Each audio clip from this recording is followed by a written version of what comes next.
High friends, a very good morning to all of you and welcome to Knowledge House. কালকে যেভাবে আমরা the Hindu এডিটোরিয়ালের analysis করেছিলাম, ঠিক সেইভাবেই আজকেও আমরা দ্য হিন্দু এডিটোরিয়াল অ্যানালাইসিসটা করব। তো আজকে আমাদের এই দুটো হচ্ছে মেইন এডিটোরিয়াল, যে losing the plot on north India's year quality issue and drop shot in Sydney on Indian badminton. মানে একটা হচ্ছে আমাদের দিল্লির ইয়ার কোয়ালিটি নিয়ে আমরা সবাই জানি, আরেকটা আমাদের স্পোর্টস রিলেটেড এডিটোরিয়াল। সো তার মধ্যে থেকে আজকে আমরা যেটা করব, the first one, that is losing the plot on north India's year quality issue. ঠিক আছে, তাহলে দেরি না করে শুরু করা যাক। তোমরা সবাই ready? Okay, so let's start. কিন্তু শুরু করার আগে কিন্তু চ্যানেলটাকে সাবস্ক্রাইব করে নাও, ভিডিওটাকে লাইক করে নাও, আর কোথাও যদি তোমাদের বুঝতে কোনো রকম কোনো প্রবলেম হয় তাহলে কিন্তু সেটা অবশ্যই আমাকে কমেন্ট বক্সে জানাবে। তাহলে লেটস স্টার্ট। সো ফার্স্ট বলেছে, on November 24 the Delhi governments confronted a small and peaceful crowd near India Gate that had gathered to express its concern about city's air quality index hovering near 400 with a heavy police presence. আচ্ছা, so এই ইস্যুটা তো আমরা সবাই জানি, north ইন্ডিয়াতে specially Delhi আশেপাশের যে রিজিয়নটা, এই উইন্টার টাইমে এই সময়ে সেখানকার এয়ার কোয়ালিটি প্রচণ্ড ম্যাসিভলি খারাপ হয়ে যায়। আমরা জানি এয়ার কোয়ালিটি ইন্ডেক্স 50 to 100-এর মধ্যে থাকলে মোটামুটি ঠিক বলা যায়, আর সেটা কতটা ক্রস করে গেছে? 400 ক্রস করে গেছে, মানে একেবারেই আনব্রিদেবল ইয়ার সেখানে। তো কি বলেছে, অন November 24, 24 তারিখ নভেম্বরে, এবং যেহেতু বড় লাইন তাই জন্য আমরা ছোটো ছোটো করে টুকরো টুকরো করে ভেঙে ভেঙে পড়বো। তো দিল্লি গভর্নমেন্ট কনফ্রন্টেড, দিল্লি গভর্নমেন্টকে, দিল্লি সরকারকে একটা মানে মুখামুখি হতে হয়েছিল কিসের? Small and peaceful crowd near India Gate. India গেটের সামনে কিছু লোকজন মিলে, not a very big crowd, a small and peaceful, এবং শান্তিপূর্ণভাবে কিছু লোকজন ইন্ডিয়া গেটের সামনে প্রোটেস্ট করছিল। That had gather to express its concern. তারা কেন একজোট হয়েছিল? তাদের কনসার্ন, তাদের চিন্তা, সেটা এক্সপ্রেস করার জন্য। সরকারকেই তো বলা হবে, তো সরকারকে সেটা বলার জন্য। About the city's air quality hovering near 400, যে সিটির যে এয়ার কোয়ালিটি, এবং আমি মানে তোমরা প্রত্যেকেই জানো, নট অনলি 400, কিছু কিছু জায়গায় 500ও ক্রস করে যাচ্ছে, মানে একেবারেই যেটা ভালো নয় ব্রিথ করার জন্য, মানে যে কোনো অর্গানিজমের জন্যই। So with a heavy police presence, এবং সেখানটায় কি দিল্লি সরকার সেখানে কি পাঠিয়ে দিয়েছিল? পুলিশ পাঠিয়ে দিয়েছিল সেটাকে কন্ট্রোল করার জন্য। ঠিক আছে, এটুকুনি বোঝা গেল। সো দ্য নেক্সট লাইন, তো কোশ্চেন প্র্যাকটিক্যালি রোট ইটসেলফ। এখানে কোশ্চেন যেটা, সেটা হচ্ছে, was the threat being manage here public safety or political embarrassment. এখানে যেই মানে ফোর্সটা পাঠানো হয়েছিল, পুলিশ ফোর্স যে পাঠানো হয়েছিল, সেটার পাঠানোর কারণটা, এখানে যে পুলিশ ফোর্স পাঠানো হয়েছে সেটার এক্স্যাক্ট কারণটা কি? এটা কি অ্যাকচুয়ালি পাবলিক সেফটির জন্য, যে পাবলিকরা যাতে সেফলি, তাদের পিসফুলিভাবে যাতে ক্রাউডটা ম্যানেজ করা যায় সেই জন্য, নাকি যে পলিটিক্যাল এম্বারেসমেন্ট, যে সরকার যেই কথাগুলো বলেছিল সেই কাজটা করতে পারছে না, সেই লজ্জাজনক বিষয়টাকে ঢাকার জন্য সেখানে পুলিশ ফোর্সকে পাঠানো হয়েছিল? এটা নিজের মধ্যে একটা বিশাল বড় কোশ্চেন। বোঝা গেল এই লাইনটা? So the next line is, air quality in north India in winter is often discussed as a Delhi issue, yet monitoring stations have revealed a continuous zone of fall air from around Islamabad to Bihar. সবসময় বলা হয়, এখানে যে বলা হয়েছে যে north ইন্ডিয়ার যে এয়ার কোয়ালিটিটা এই উইন্টারের টাইমে, সেটা মোস্ট প্রবাবলি বলা হয় যে দিল্লিরই মানে পার্টিকুলারলি এটা দিল্লিরই ইস্যু। বাট এটা মনিটর করে দেখা গেছে যে হ্যাভ রিভিলড এ কন্টিনিউয়াস, এবং এটা রিভিল করা হয়েছে যে মানে এই যে এই যে ফল ইয়ারটা, মানে এই যে বিষাক্ত ইয়ারটা যেটা, সেটা কোথার থেকে, মানে ইসলামাবাদ থেকে বিহার অবধি কিন্তু এই বাতাসটা ছড়িয়ে পড়ছে। ঠিক আছে, তাহলে শুধু এটা দিল্লির ইস্যু হয়ে থাকছে না। Emission from industry, power generation, transport and agricultural circulate in this shared airshed. কি বলা হয়েছে? এমিশন ফ্রম ইন্ডাস্ট্রি, এই যে কলকারখানা থেকে, ইন্ডাস্ট্রিগুলো থেকে যেই তোমার ধোঁয়াগুলো বেরোচ্ছে, পাওয়ার জেনারেশন মানে ইলেকট্রিসিটি করার থেকে যেই ধোঁয়া বেরোচ্ছে, ট্রান্সপোর্টেশনের জন্য, এগ্রিকালচারের জন্য যেই ধোঁয়াগুলো বেরোচ্ছে, সেগুলো কি হচ্ছে? এই যে ইসলামাবাদ থেকে বিহার, এই পুরো রিজিয়নটার মধ্যেই কিন্তু বাতাসে, ইয়ারে ঘুরে বেড়াচ্ছে। So this is not only about Delhi, okay, this is why the India Gate protest are politically significant, এবং এই কারণেই রাজনৈতিকভাবে এই যে ইন্ডিয়া গেটের সামনে যেই প্রোটেস্টটা হয়েছে সেটা কিন্তু খুব গুরুত্বপূর্ণ। এটুকুনি অবধি সবার clear? Okay, so the next part is Delhi's middle class has usually responded with air purifier, closed windows, vacation and private dissatisfaction.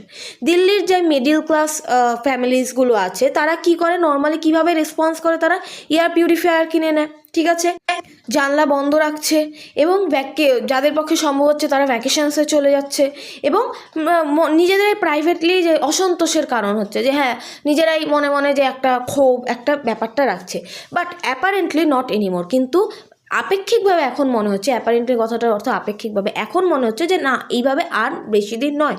And the state has responded by policing rather than engagement, এবং সরকার, রাজ্য সরকার সেখানটায় কীভাবে মানে নিজেদের এঙ্গেজমেন্টের জায়গায় কি সেখানটায় কি পুলিশ যেন কি তারা কোনো একটা বাজে কাজ করছে, মানে জনতা যেন বিক্ষোভ দেখাচ্ছে খুব ভায়োলেন্টলি, সেরকমভাবে সেখানটায় কি পুলিশকে মোতায়েন করা হয়ে গেল, ঠিক আছে।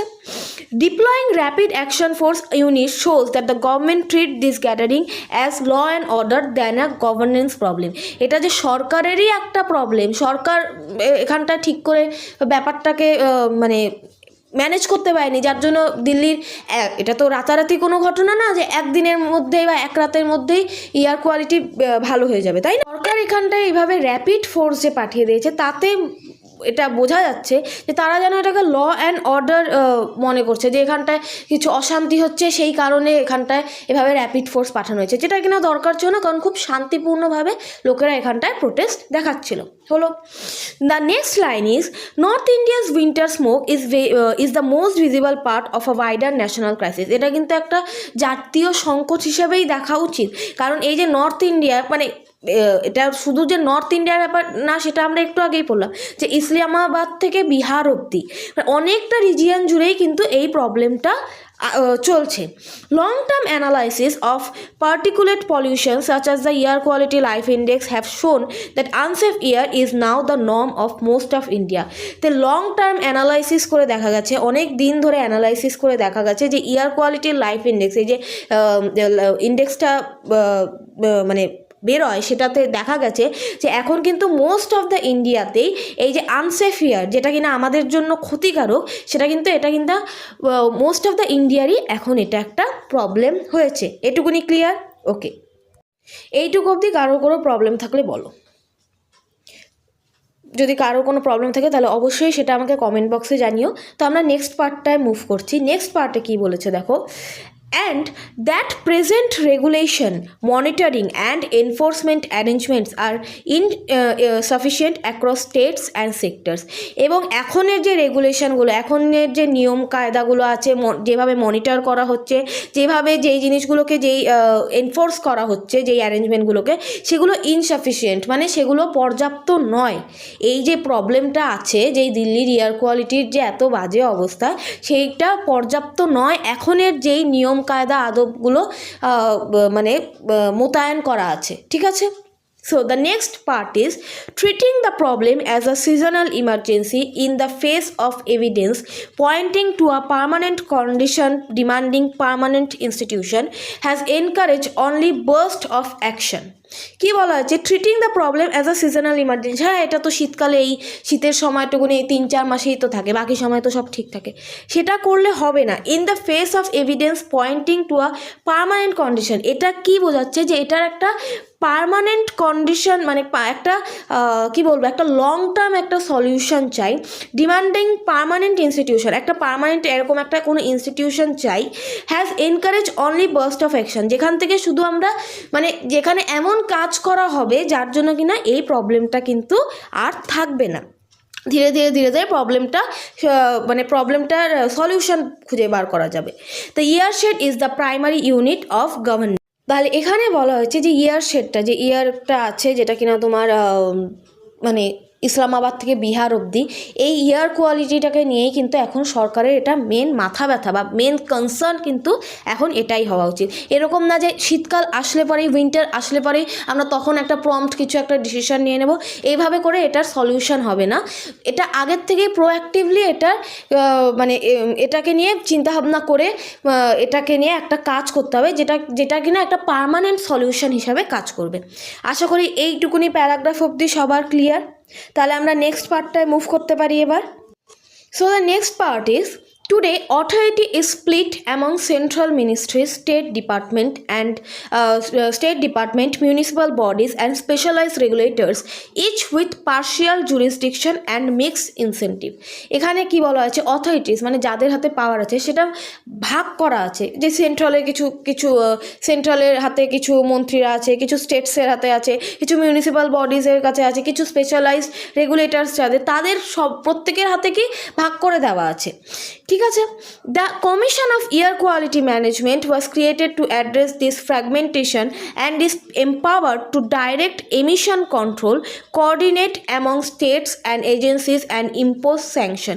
The Commission of Air Quality Management, তো এই এয়ার কোয়ালিটি ম্যানেজমেন্টের যে কমিশন আছে সেটা তৈরি করা হয়েছিল যে এই যে এরকমভাবে যে ছোট ছোট টুকরো আছে তাদেরকে একজোট করে এবং তাদেরকে এম্পাওয়ার, তাদের হাতে সেই শক্তিটা দেওয়া বা সেই ক্ষমতাটা দেওয়া টু ডাইরেক্ট এমিশন কন্ট্রোল, যাতে কিনা এই যে এমিশন, যে এই যে বাজে ধোঁয়া বা যেটাই হোক সেটাকে কন্ট্রোল করার জন্য coordinate among state and agencies, এবং রাজ্য এবং বাকি যে এজেন্সিসগুলো আছে তাদের মধ্যে একটা কোঅর্ডিনেশন তৈরি করা, অ্যান্ড ইম্পোজ স্যাংশন, এবং স্যাংশন ইম্পোজ করতে হবে যে যেখানেই দেখা যাবে যে সেখান থেকে বাজে এরকম ধোঁয়া বেরোচ্ছে তাদের ওপর স্যাংশন ইম্পোজ করতে হবে। এইটা করার জন্যই কিন্তু commission for air Quality management তৈরি করা হয়েছিল। Done. Yet its intervention have not matched the scale of persistence of the problem. কিন্তু যেই কারণে তৈরি করা হয়েছিল এই কমিশনটাকে, সেই কমিশনটা কিন্তু ততটা সেইভাবে কাজ করে উঠতে এখনো পারেনি, সেটাই এখানটায় বলছে।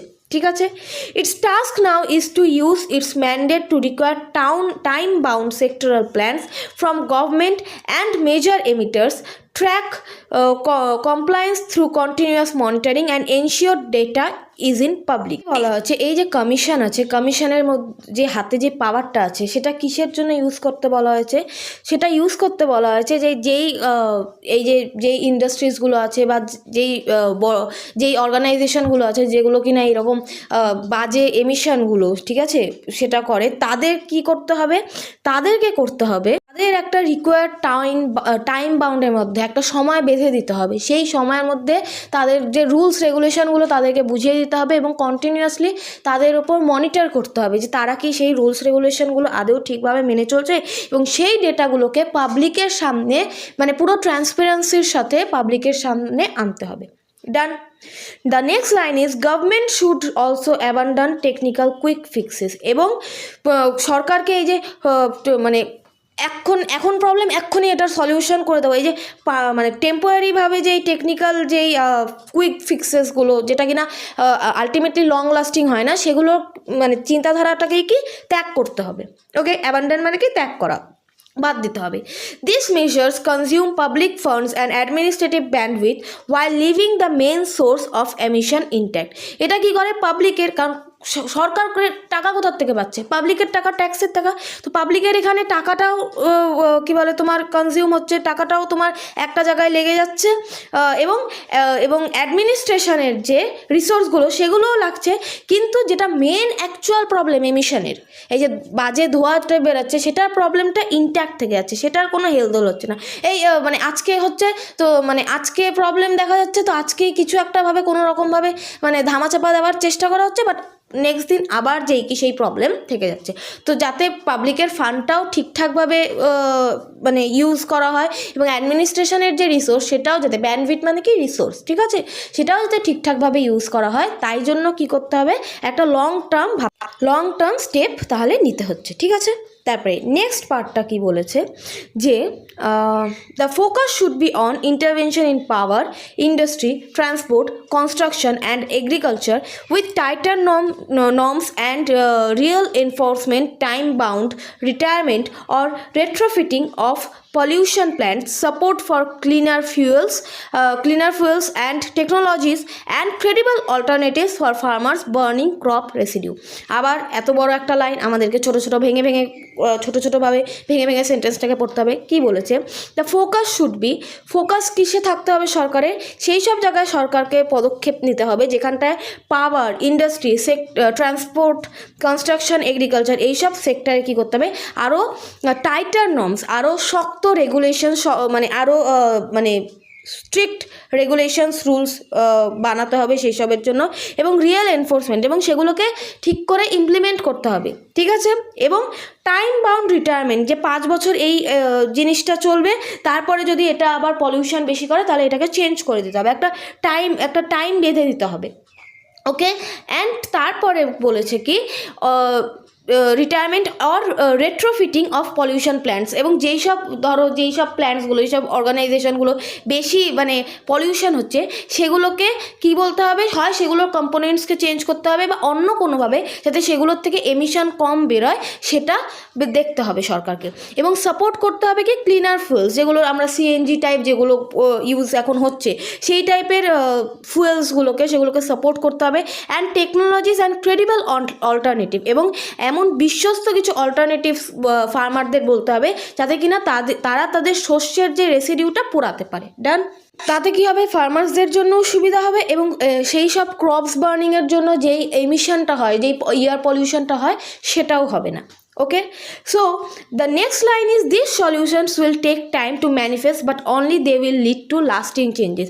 যেটা আমরা সবসময় বলি যে কোনো কিছু ভালো কিছুর জন্য it will take time তো এগুলো অবশ্যই টাইম নেবে এই জিনিসগুলো হতে কিন্তু এটা একটা কি হচ্ছে তাহলে লং লাস্টিং সলিউশন হিসেবে কাজ করছে so the next line is and the last line is and they need to be backed by a courageous political vision rather than a heavy handedness এবং সেটা ব্যাকড কীভাবে থাকতে হবে তার সাপোর্টে কী থাকতে হবে একটা কারেজিয়াস পলিটিক্যাল ভিশন ঠিক আছে তো এরকম একটা রাজনৈতিক এরকম একটা দৃষ্টি থাকতে হবে যাতে কি না যে সাহসিকতার সাথে করতে হবে কি যে যাতে এই সমস্যার সমাধান হতে পারে কোনো রকম ফার্দার কোনো রকম ডিলে বাদে এইটুকুনি অবধি আশা করি ক্লিয়ার হয়ে গেছে সবার তার এই আশা করছি সবার ক্লিয়ার হয়েছে যদি তোমাদের বুঝতে কোথাও কোনো রকম প্রবলেম থাকে তাহলে অবশ্যই কিন্তু আমাকে কমেন্টে জানাবে এবং আজকে থেকে আমরা একটা নতুন টাস্ক শুরু করব কি আমরা সবাই জানি যে কোনো কম্পিটিটিভ এক্সামে আমাদের অ্যান্টোনিমস সিনোনিমস এই ধরনের জিনিসগুলো প্রচণ্ড পরিমাণে আসে সো একদম একটা ইজি ওয়ার্ড কারেজ ঠিক আছে এটার দুটো সিনোনিমস দুটো অ্যান্টোনিমস তোমরা কিন্তু কমেন্টে অবশ্যই বলবে কমেন্ট করে জানাবে এবং অবশ্যই তোমরা যারা পারবে না কোনো প্রবলেম নেই আমি নেক্সট ডে যেদিন আমি কিন্তু সবার শুরুতেই এই কারেজের অ্যান্টোনিমস অ্যান্ড সিনোনিমস দুটো করে বলে দেবো ঠিক আছে তো দেখা হচ্ছে নেক্সট হিন্দু এডিটোরিয়ালে ঠিক আছে ততক্ষণে ভালো করে পড়াশোনা করো এবং চ্যানেলটাকে আবারও বলছি লাইক শেয়ার সাবস্ক্রাইব করো বন্ধুদের সাথে শেয়ার করো এবং কমেন্টে অবশ্যই জানিও টেক কেয়ার